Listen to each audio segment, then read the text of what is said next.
19, 8, 7, 6, 5, 4, 3, 2, 1 και ξεκινάει η λέλαβα. Είδαμε, επέστρεψα, κατέβατα, σου έγραψα, μου έλειψες, ξέρω, σου έλειψα. Προσωπικά θα τηρούσα σε γυνικτήριος, καθώς δεν με ελκύει ο δημόσιος βίος. Δεν τους κάνω όμως τη χάρη να στο πίσω τελείως. Σε σηκώνουμε κόσμο 10 χρόνια αισίως. Εγώ απλά εκπροσωπώ αυτούς που πονάνε, μα προχωράνε ρυθμό. Δεν ξεπουλάνε κι αυτό θα πρέπει να είναι σκληρό. Μα το κρατάμε πυρό, πως τα αγαπάμε καιρό, πως το θυμάμαι κι εγώ. Το κουβαλάμε ως εδώ για τις χιλιάδες παιδιών που το τραγουδάνε αυτό. Που περπατάνε την οδό, που περπατάμε γι' αυτό. Θα πρέπει να είναι επικό, πως το ζητάνε λοιπόν. Κι πολεμάνε να δω, για πάμε όσοι ζωντανοί. Ποιος έχει βαλμό, ποιος έχει λόγο.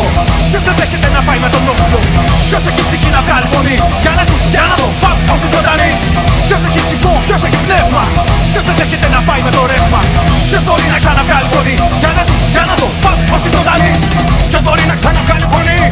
Ποιος μπορεί να ξαναβγάλει φωνή. Ποιος μπορεί να ξαναβγάλει φωνή. Ποιος μπορεί να ξαναβγάλει φωνή.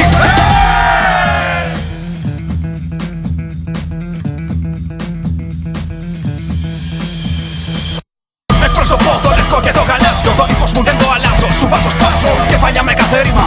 Αλφαρώτα φεψιλομή τα σίγμα μέσα από το σκληρό πυρήνα. Ίσως ειρήνα μόλις κάνω βήμα μες στην αίθουσα. Έψεις πετρώνουν κατήκρισαν την αίθουσα. Βιώνουν άμεσα.